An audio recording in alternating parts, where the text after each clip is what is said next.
जय राम जय जय राम।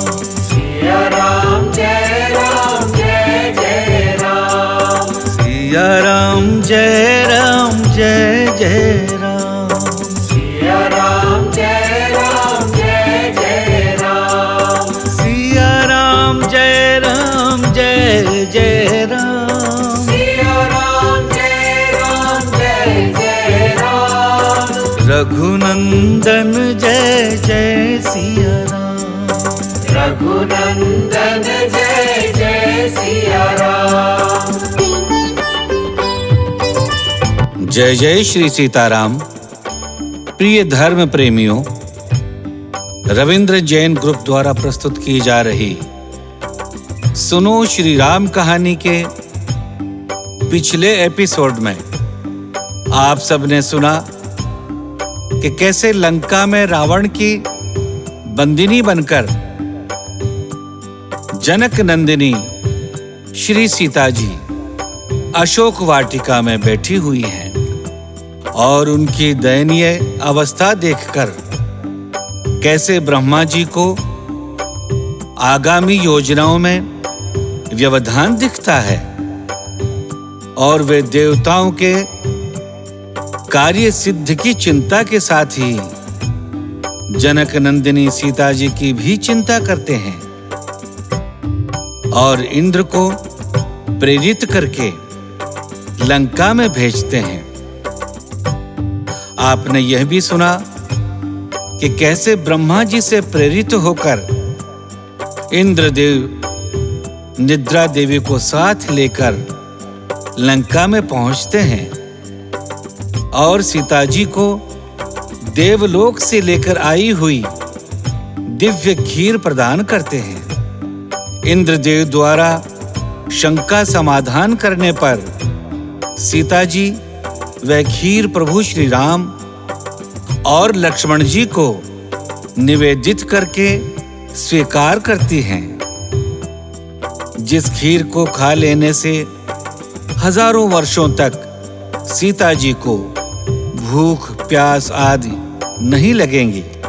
प्रिय धर्म प्रेमियों, सुनो श्री राम कहानी में अब सुनिए उससे आगे की कथा। धर्म प्रेमियों, जिस मायावी स्वर्ण मृग को देखकर सीता जी को उसके प्रति आकर्षण हुआ और जिस मायावी मृग को पकड़ने के लिए उन्होंने श्री राम जी को उसके पीछे लगाया, मारीच की माया से प्रभावित और भयभीत होकर सीता जी ने लक्ष्मण जी को भी राम के पीछे भेज दिया। उसी माया मृग रूपी राक्षस मारीच का वध करके जब श्री राम वापस लौटने लगे तो उन्होंने लक्ष्मण जी को अपनी ओर आते हुए देखा। सीता जी को आश्रम में अकेली छोड़कर अपने पास आते हुए लक्ष्मण जी को देखकर श्री राम जी बोल पड़े, अरे भाई लक्ष्मण, तुमने जनक नंदिनी सीता को आश्रम में अकेली क्यों छोड़ दिया और मेरी आज्ञा का उल्लंघन करके यहाँ क्यों चले आए? इस भयानक वन में राक्षसों, निशाचरों, हिंसक जीवों के समूह घूमते रहते हैं। मुझे पता नहीं ऐसा क्यों लग रहा है कि सीता आश्रम में नहीं है। लक्ष्मण, तुम्हें ऐसा नहीं करना चाहिए था। तुम्हें मेरी आज्ञा का उल्लंघन नहीं करना चाहिए था। श्री राम जी का यह कथन सुनकर लक्ष्मण जी ने उनके चरण पकड़ लिए और कहा, भैया, इसमें मेरा कुछ भी दोष नहीं है। अभी से कुछ ही देर पहले सीता माता ने हा लक्ष्मण, हा लक्ष्मण ऐसी एक करुण पुकार सुनी, जिसे सुनकर उन्हें ऐसा लगा कि आप पर कोई विपत्ति आई हुई है। मेरे बहुत समझाने के बाद भी सीता माता नहीं मानी और उन्होंने हठ करके मुझे आपकी ओर भेजा है। परिस्थितियों की गंभीरता को समझकर भगवान श्री राम ने तुरंत लक्ष्मण जी को साथ लिया और दोनों वहां पहुंचे जहां पावन गोदावरी के तट पर उनका आश्रम था। वहां पहुंचकर उन्होंने देखा कि जनक नंदिनी सीता जी आश्रम में नहीं है।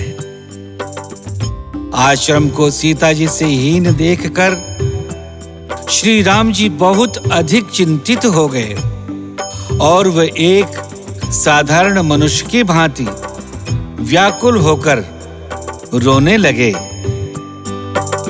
हा गुण खान जान की सीता, रूपशील व्रत नेम पुनीता, लक्ष्मण समझाए बहु भांति, पूछत चले लता तरुपाती। हे खग मृग हे मधुकर श्रेणी, तुम देखी सीता मृग नैनी, खंजन सुख कपोत मृग मीना, मधुपन कर कोकिला प्रवीणा। सीता जी कहीं खो गई हैं। इस वियोग से दुखी होकर भगवान श्री राम सामान्य से मानव की भांति रोते हुए वन में इधर उधर भटकने लगे और विलाप करते हुए कहने लगे, हे गुणों की भंडार जानकी सीते, रूप उत्तम व्यवहार व्रत और नियम में परम पावन सीते, लक्ष्मण ने तुम्हें कितना समझाया पर तुमने उनकी बात नहीं मानी। तुमने ऐसा क्यों किया? अब मैं कहां तुम्हें ढूंढूं? इस प्रकार करुण विलाप करते हुए भगवान श्री राम जंगल की लताओं, पेड़ों और पशु पक्षियों से पूछते हैं, हे पक्षियों, हे पशुओं, हे भंवरों की पंक्तियों, हे पेड़ों, हे लताओं, हे खंजन, तोता, कबूतर, हिरण, सरोवर की मछलियों, हे मधुर वचन बोलने वाली कोयल, क्या तुमने कहीं मृग नयनी सीता जी को देखा है? कुंद की कलियों, अनार के पेड़ों, गगन की घटाओं में बसने वाली बिजली, सरोवर में खिले कमल, क्या तुम में से किसी ने भी जनक नंदिनी सीता को कहीं देखा है? भगवान श्री राम की विरह दशा लक्ष्मण जी से देखी नहीं जा रही। उनका विलाप सुनकर दंडक वन के पशु पक्षी तो क्या, लता पेड़ आदि भी व्याकुल हो गए। राम जी उसी प्रकार विलाप करते हुए कहते चले जा रहे हैं,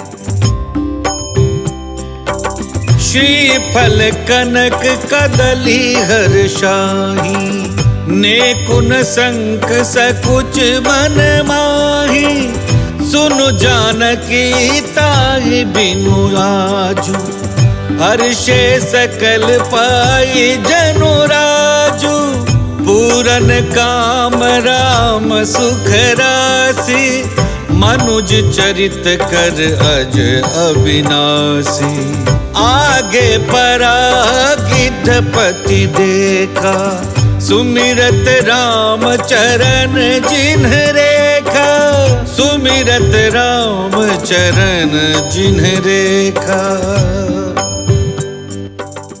बेल, स्वर्ण और केला हर्षित हो रहे हैं। इनके मन में तनिक भी शंका और संकोच नहीं है। हे जानकी, सुनो, तुम्हारे बिना ये सब आज ऐसे हर्षित हैं मानो राज पा गए हों। तुम्हारे सामने ये सब तुच्छ थे। आज तुम्हें न देखकर अभिमान में फूल रहे हैं। तुमसे ये सब कैसे सहन हो रहा है? हे प्रिय, तुम शीघ्र ही कहीं से भी मेरे सामने प्रकट क्यों नहीं हो जाती? इस प्रकार स्वामी श्री राम जी सीता जी को खोजते हुए विलाप करते हैं, मानो कोई महाविरही और बहुत ही कामी पुरुष हो। धन्य है भगवान की मानव लीला। भगवान श्री राम पूर्ण काम हैं, आनंद के भंडार हैं, अजन्मा और अविनाशी हैं। फिर भी मानव अवतार में ही भगवान श्री राम जी मनुष्यों के जैसे चरित्र कर रहे हैं। इस प्रकार सीता जी के विरह में रोते विलाप करते और जड़ चेतन हर किसी से सीता जी का पता पूछते हुए भगवान श्री राम वन में इधर उधर भटक रहे हैं। और तभी अचानक उन्होंने आगे मार्ग में पड़े हुए घायल जटायु को देखा। जटायु श्री राम जी के ही चरणों का स्मरण कर रहे थे। श्री राम जी के उन चरणों का स्मरण, जिन चरणों में ध्वजा, कुलिश आदि के दिव्य चिन्ह अंकित हैं। कर सरोज सिर पर सेऊ, कृपा सिंधु रघुबीर।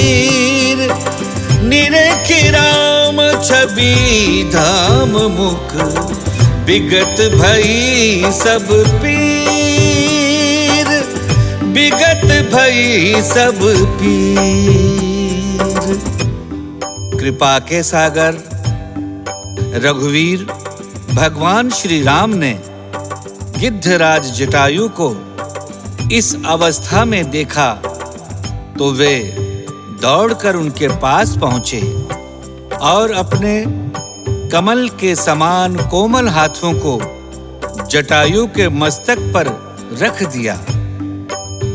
कृपा सिंधु रघुवीर भगवान श्री राम के कर कमलों का स्पर्श पाते ही जटायु के शरीर की सारी पीड़ा चली गई। भगवान श्री राम के मुख कमल को देखकर जटायु अपनी सुध बुध भूल गए और धैर्य धारण करते हुए उन्होंने राम जी से कहा, हे भगवान, हे रघुनंदन, हे संसार के समस्त दुखों और भव के भय का नाश करने वाले श्री राम जी, सुनिए। भगवान, रावण ने मेरी यह दुर्दशा की है और उस दुष्ट राक्षस ने जनक नंदिनी सीता जी का अपहरण कर लिया है। ले दक्षिण दिश गयउ गोसाई, बिलपति अति कुररी की नाई। दर्श लागे प्रभु राखेउ प्राणा, चलन चहत अब कृपा निधाना। हे रघुनंदन श्री राम, वे महापापी निशाचर राक्षस राज रावण सीता को लेकर दक्षिण दिशा की ओर गया है। हे प्रभु, सीता जी बहुत अधिक विलाप कर रही थी। हे दीन बंधु भगवान, मैंने आपके दर्शनों की अभिलाषा से ही अपने प्राण रोक रखे थे। साथ ही आपको सीता की सूचना भी देनी थी, परंतु हे कृपा निधान, मेरे लिए इस शरीर में इन प्राणों को धारण करना संभव नहीं है। अब मेरे प्राण प्रस्थान करना चाहते हैं। जटायु का ये कथन सुनकर भगवान श्री राम बोले, हे तात जटायु, तुम बिल्कुल चिंता मत करो। तुम अपना यह शरीर धारण किए रहो। मेरी कृपा से इस शरीर की सारी वेदना, सारी क्षति समाप्त हो जाएगी और जब तक चाहो तब तक यह शरीर धारण करके रख सकते हो। जब राम जी ने ऐसे वचन कहे, तब जटायु ने मुस्कुराते हुए मुख से यह बात कही, भगवान, मरते समय जिनका नाम मुख में आ जाने से अधम जीव भी मुक्त हो जाता है, वही परम ब्रह्म परमेश्वर आप मेरी आंखों के सामने खड़े हैं। हे नाथ, अब मैं किस कमी के कारण शरीर को धारण किए रखूं? जटायु के वचन सुनकर आंखों में आंसू भरकर श्री रघुनाथ जी कहने लगे, हे तात, आपने अपने श्रेष्ठ कर्मों से दुर्लभ गति को प्राप्त की है। परहित बस जिनके मन माही, तिन्ह कहूँ जग दुर्लभ कछु नाही। तनु तजि तात जाहु मम धामा, देव का तुम पूरन कामा।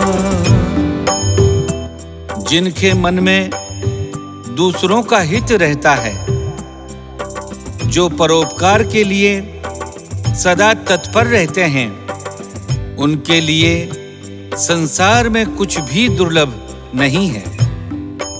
हे तात, शरीर छोड़कर आप मेरे परम धाम में जाइए। मैं आपको क्या दूं? आप तो स्वयं पूर्ण काम हैं। हाँ, परंतु एक बात का ध्यान रखिएगा। सीता हरण तात जनि, कहु पिता सन जाई। जो में राम कुल सहित, कही दसानन आई। कही दसानन आई। हे तात, सीता हरण की बात आप जाकर पिताश्री से मत कहिएगा। यदि मैं राम हूं तो दशानन रावण अपने पूरे परिवार सहित वहां आकर स्वयं ही सब कहेगा। जटायु ने गिद्ध का शरीर त्याग कर हरि का रूप धारण किया और बहुत सारे दिव्य आभूषण और पीतांबर पहन लिए। स्नेही भक्तजनों, सुनो श्री राम कहानी में आज की कथा यहीं तक। सुनो श्री राम कहानी के अगले एपिसोड में हम आप सबको सुनाएंगे कि कैसे गिद्धराज जटायु ने भगवान श्री राम की स्तुति की और परम धाम प्राप्त किया।